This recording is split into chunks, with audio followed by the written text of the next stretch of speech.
Muy buenos días, nos encontramos en los estudios de Canal 4 Vigán en comunicación con Daniel Campos, dirigente o referente de la Mars Internacional y economista marxista. Queríamos consultarte, Daniel, bueno, en esta coyuntura tan importante a nivel internacional, se habla mucho de la geopolítica en cuanto a las relaciones internacionales y la economía, y estamos atravesando una instancia de la invasión, ¿no?, que ya lleva numerosos días en Ucrania por parte de Rusia, y un poco traer esto al terreno, ¿no?, internacional. ¿Cuál es la mirada, mejor dicho, desde tu perspectiva de esta situación? Bueno, muchas gracias por esta entrevista, Greta. Un saludo muy grande a todos los que nos están viendo en este momento. Y bueno, sí, la invasión de Rusia es la invasión de Putin, digamos, ¿no? Del régimen dictatorial de Putin a Ucrania es el hecho central de la situación política mundial. Toda la situación política mundial está girando alrededor de esta cuestión y lo primero es dilucidar frente a qué fenómeno estamos. Se ha dicho muchas veces y se ha hablado innumerable cantidad de veces de que existe la posibilidad de la Tercera Guerra Mundial, se ha hablado de una posible guerra entre Rusia, China por un lado, la OTAN por el otro, etcétera, etcétera. Sin embargo, nada de eso ha sucedido. Lo que estamos presenciando es la invasión de una nación, de un régimen opresor, que es la dictadura de Putin, a una nación que está luchando por su independencia nacional, que es Ucrania. La lucha de Ucrania no empezó hace 50 días cuando comenzó la invasión, sino que empezó en el año 2014 con la revolución del Maidán. En la revolución del Maidán, los ucranianos echaron a patadas a una dictadura que responde a los oligarcas que controlan, oligarcas capitalistas, que controlan la región de la Federación Rusa y los países que están alrededor, Ucrania, Kazajstán, Bielorrusia, etcétera, etcétera. Ese grupo de oligarcas es obscenamente rico, se ha hecho obscenamente rico, saqueando las riquezas en sociedad con el capitalismo mundial y con los grandes países imperialistas del mundo, y no acepta que ningún país se rebele a sus designios. Bueno, Ucrania se rebeló en el 2014 y echó a Yanukovych, que era el dictador pro-Putin, el hombre de Putin en Ucrania, que defendía los intereses de la oligarquía de Putin. A partir de ahí Putin le declara la guerra a Ucrania, comienza una agresión permanente, le quita parte del Donbass y esa agresión se mantiene hasta estos días donde comenzó una invasión a gran escala. Esto es lo que estamos viendo, una lucha entre un régimen opresor que representa a un grupo de oligarcas capitalistas riquísimos y un pueblo que está luchando por su liberación nacional.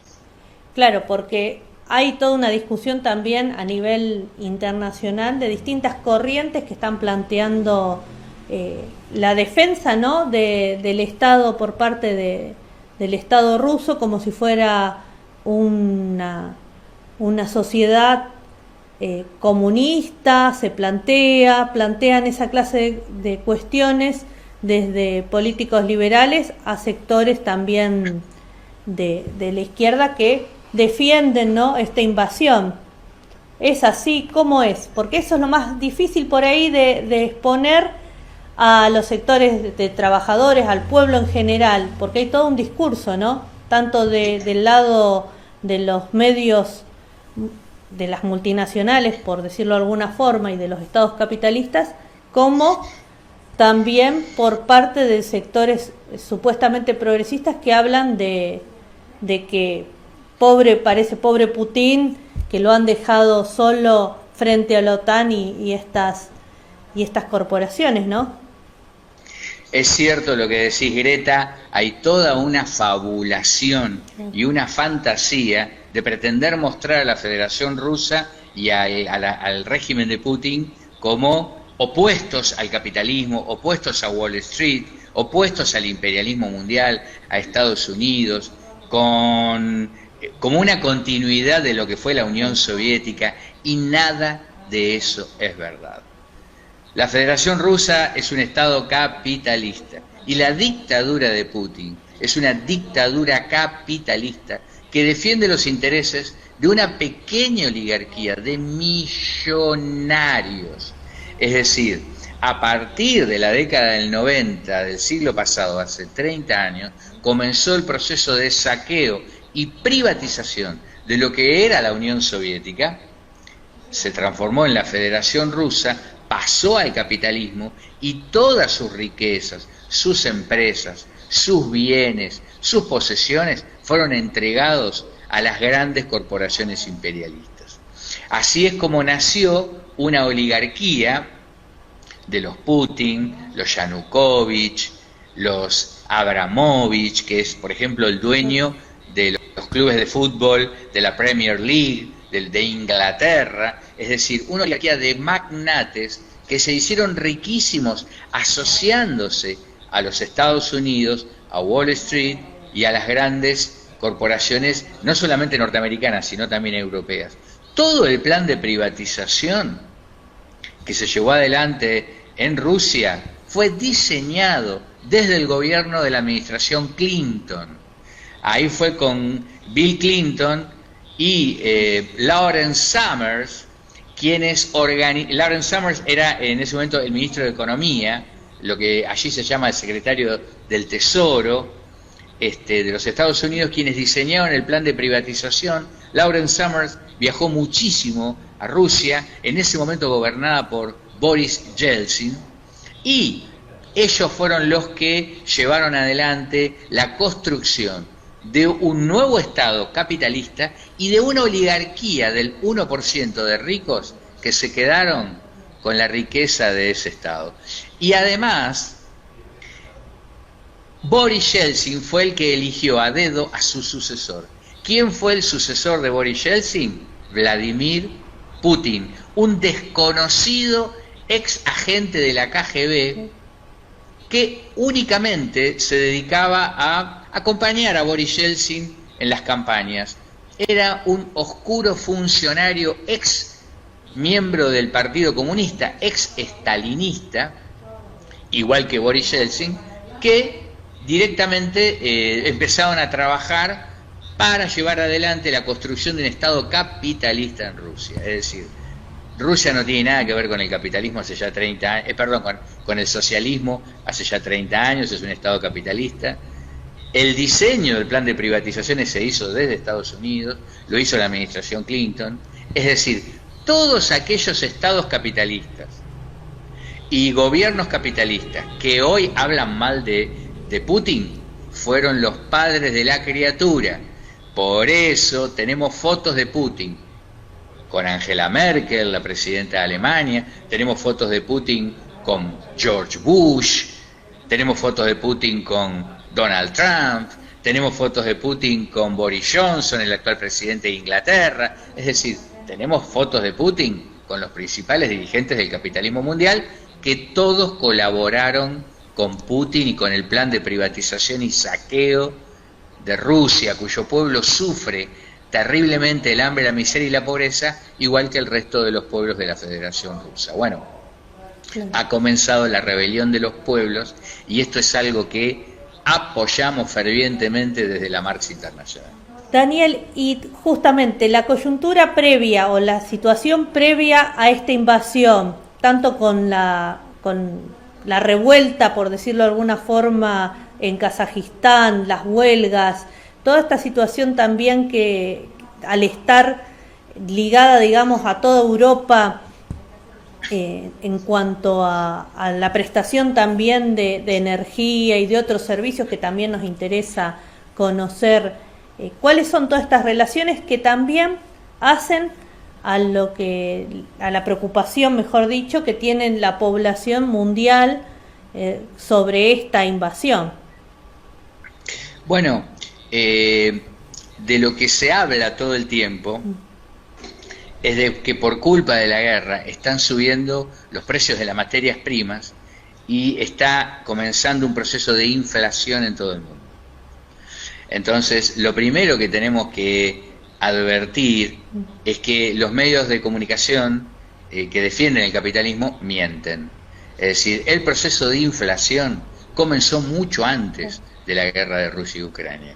Es decir, la inflación mundial se disparó el año pasado a partir de la inyección de salvatajes en toda la economía mundial.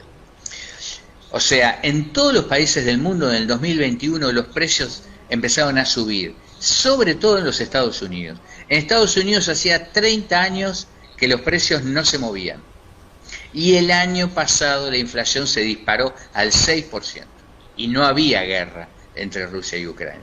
Entonces, si en uno de los países más estables del mundo, en materia de precios, no habían, digamos, se había disparado la inflación el año pasado, y la guerra comenzó este año, ¿por qué se disparó la inflación el año pasado? Bueno, hay una explicación, que por supuesto se le oculta a los trabajadores y los pueblos del mundo.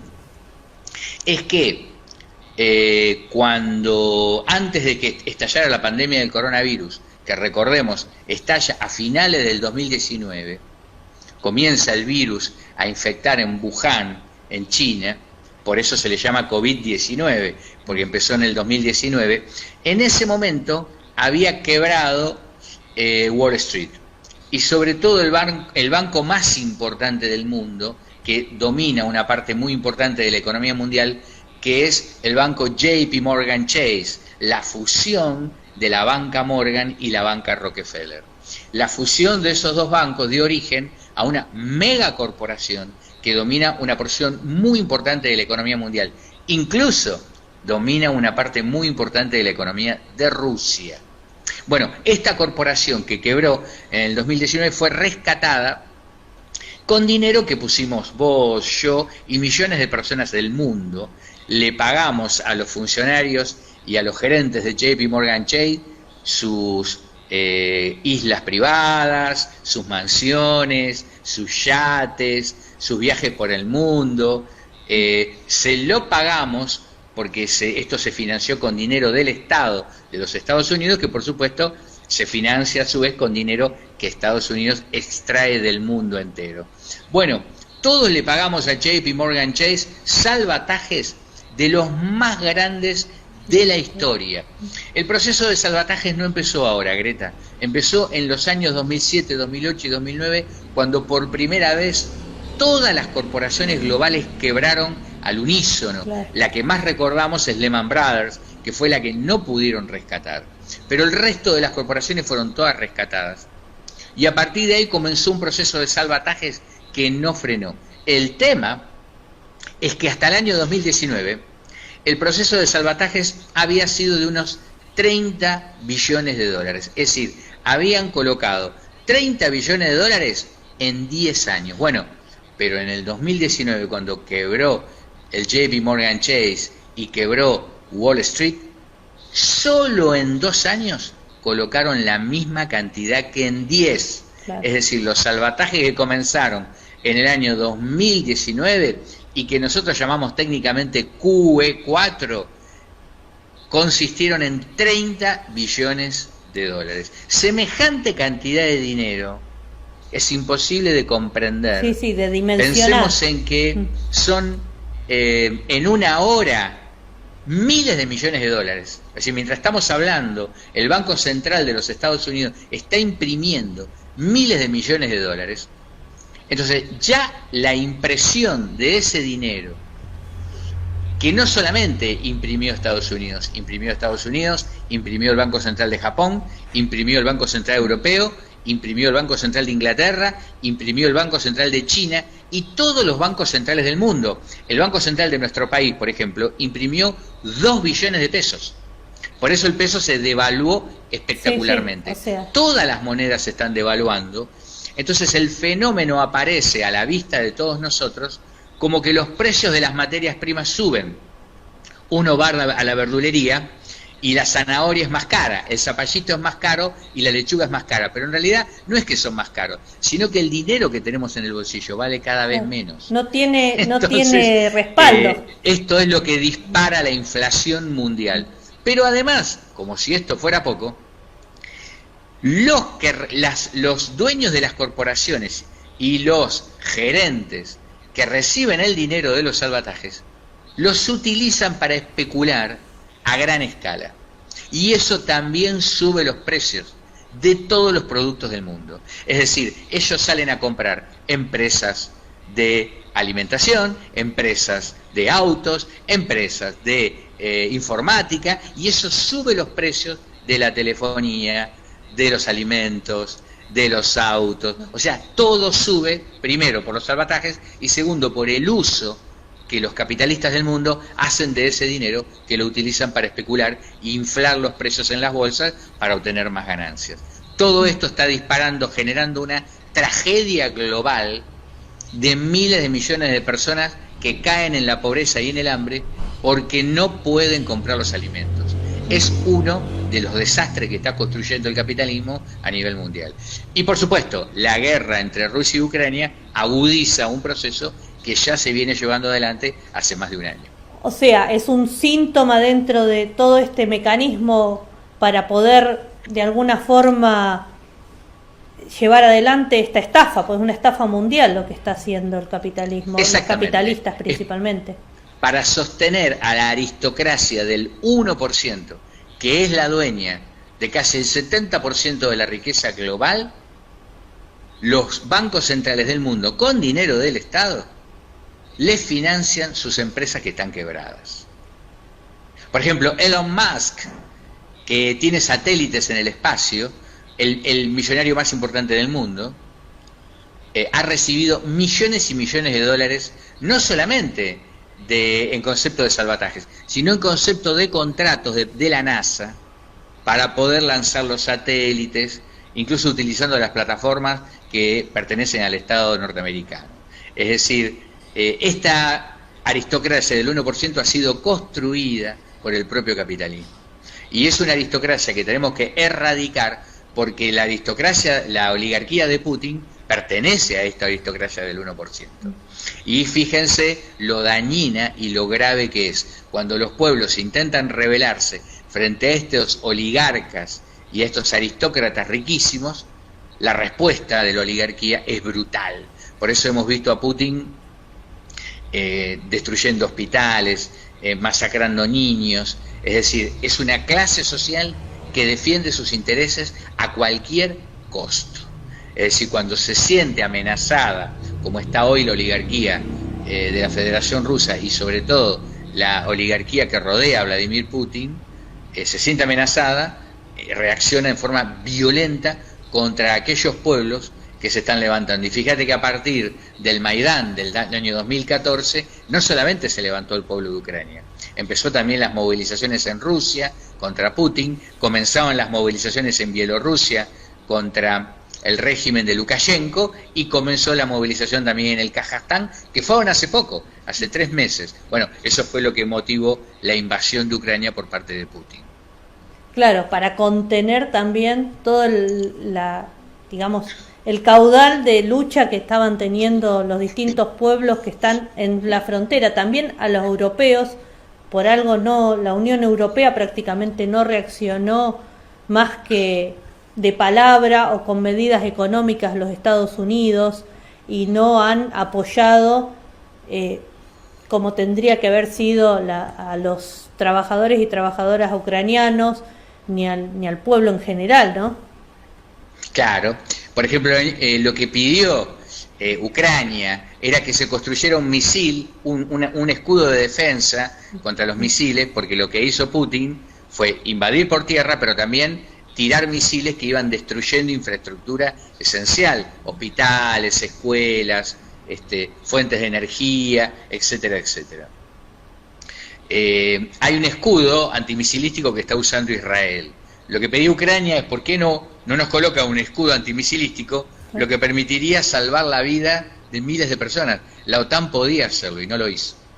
Entonces, eso permitió la agresión de Putin. Y aquí hay una cuestión que tenemos que analizar, Greta. Sí. El levantamiento del pueblo ucraniano es una revolución. Y las clases dominantes de Europa no están muy contentas de ver cómo un pueblo se levanta con las armas en la mano.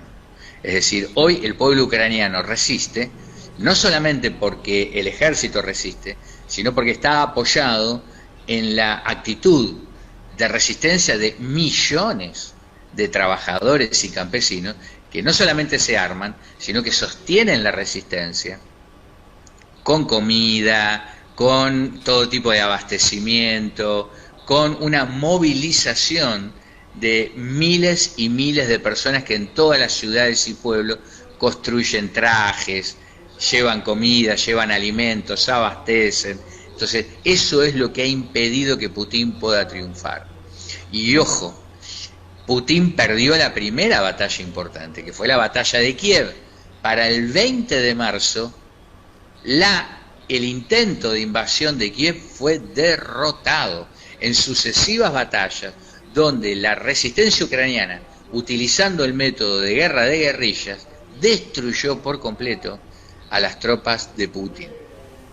Entonces, lo que está enfrentando Putin es una de las variantes más importantes de revolución existente, que es la guerra de guerrillas urbana. Es decir, la guerra de guerrillas que utilizan los pueblos que se sienten inferiores militarmente al ejército invasor, entonces apelan a esa táctica para defenderse, atacan de contragolpe, atacan con pequeñas unidades, atacan cuando a las líneas de abastecimiento del ejército invasor para impedirle que le llegue la comida, que le llegue el agua, y de ese modo van cortando las líneas, van haciéndolos fracasar en sus intentos, y de ese modo luego los terminan destruyendo. Todo el convoy de casi 60 kilómetros de tanques que estaban yendo hacia Kiev, que todos lo vimos en televisión porque lo mostraban las imágenes, fue destruido absolutamente por la guerra de guerrillas ucraniana. Y esto también ocurrió en la invasión de la OTAN a Irak.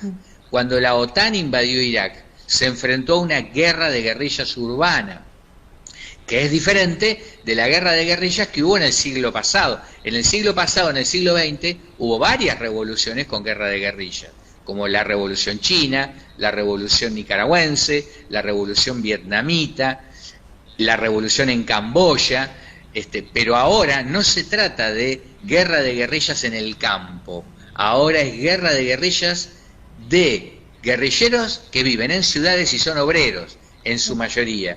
Y eso hace que esos ejércitos de liberación, construidos en forma espontánea por sectores del pueblo que se arman para defender su tierra, su casa, tienen una estructura muy diferente a un ejército capitalista. Las mujeres tienen mando, los sectores más oprimidos de la sociedad ocupan roles fundamentales, por ejemplo, trabajadores o campesinos o jóvenes que eran simples ciudadanos de a pie, de pronto se encuentran al frente de tropas, al frente de mando, tomando decisiones militares. Y eso modifica por completo el mapa de una lucha armada. Claro. En cambio, el ejército invasor no tiene líneas de abastecimiento, está siendo rechazado por abrumadora mayoría de la población y llega un momento que cunde la desmoralización, y eso es lo que produjo que el 25 de marzo el alto mando del ejército de Putin anunciara la retirada.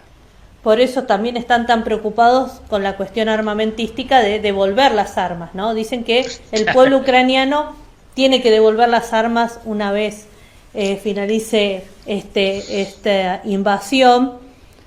¿Qué es lo que va a pasar? Realmente no lo sabemos, pero sí se entiende que es otra la cabeza de ese pueblo ante semejantes circunstancias, ¿no? Ya lo hemos visto a lo largo de la historia lo que sucede. El pueblo no es tan fácil convencerlo de que devuelva las armas. Lo vimos en la Comuna de París en 1870, cuando el pueblo de Francia, de París, fue armado por las clases dominantes para defenderse de la invasión alemana, y sin embargo luego no quiso devolver las armas y terminó gobernando Francia. Lo mismo en sucesivas revoluciones, donde el pueblo armado logra triunfos importantes y luego no ve ningún motivo para devolver las armas, salvo cuando tiene una dirección, un dirigente con mucho prestigio que le pide que le devuelvan las armas. Bueno, este es el peligro de Zelensky. Nosotros discrepamos con la política del actual presidente de Ucrania, que si bien es una persona muy prestigiada, porque se mostró al frente de la resistencia a la invasión de Putin, su política de ingresar a la Unión Europea y de ingresar plenamente como miembro y socio del capitalismo expresa a la burguesía ucraniana. La burguesía ucraniana es una clase dominante, muy débil, que no tiene la capacidad de llevar adelante la lucha por la independencia nacional. Entonces se ve necesitada de apoyarse en los trabajadores, en los campesinos, en el conjunto del pueblo, que sí están dispuestos a luchar, son otros sectores sociales que sí están dispuestos a luchar por la liberación nacional y llegar hasta el final en esa lucha. Bueno, esto es lo que veremos en el próximo periodo, la lucha entre los distintos proyectos y nuestra postura desde ya es que la liberación nacional de Ucrania solo es posible con las armas en la mano, que el pueblo ucraniano no tiene que devolver las armas. Es más, ahora la guerra se ha concentrado en el Donbass. El Donbass es una de las regiones más ricas de Ucrania y más ricas de Europa, ricas en minerales, en producción de todo tipo, en industrias. Muy bien. Entonces la dictadura de Putin definió que a partir de ahora su objetivo es el Donbass. Se retiran de Kiev, concentran el ataque en el Donbass, el este de Ucrania. Bueno, nosotros decimos con toda claridad, el Donbass es de Ucrania. El Donbass no es de Putin. Y lo decimos defendiendo el derecho a la autodeterminación de este pueblo, lo mismo que defendemos los derechos a la autodeterminación de cualquier pueblo oprimido del mundo. Decimos que Palestina es de los palestinos, decimos que Irlanda es de los irlandeses, decimos que Cataluña es de los catalanes y decimos que el Donbass es de Ucrania. Entonces nadie tiene derecho a quitarle lo que por siglos ha pertenecido a una nación y ha sido parte de su cultura, su tradición y sus costumbres, y por lo tanto defendemos el derecho ahora del pueblo ucraniano a luchar por el Donbass y a conquistar el Donbass que Putin intenta arrebatárselo. Está clarísimo, Daniel. Bueno, te agradecemos esta entrevista y vamos a seguir, por supuesto, mensualmente con informes de carácter internacional aquí en Enfoque Cooperativo, y también a través de las redes. Podés difundir también la página, que es muy importante el trabajo que realizan desde @revolución, darnos los canales de comunicación para que estén informados todos de continuamente, ¿no? Porque es en vivo prácticamente lo que está pasando a nivel internacional, está reflejado en esta página web con otra mirada, ¿no? Con otra perspectiva. Bien, sí, por supuesto, @revolución, que es revolucion.org.es, y nos buscan en todas las redes sociales, en Facebook, en el Facebook de la Marx Internacional, todos los países donde está la Marx, en Argentina, en Brasil, en Colombia, en Chile, en México, en Panamá, etcétera, etcétera, hasta en la India, y por supuesto, un agradecimiento muy grande a vos, Greta, y a esta comunicación para poder transmitir todo esto, y nos vemos en el próximo encuentro. Muchas gracias, Daniel. Un abrazo grande. Hasta luego, Greta.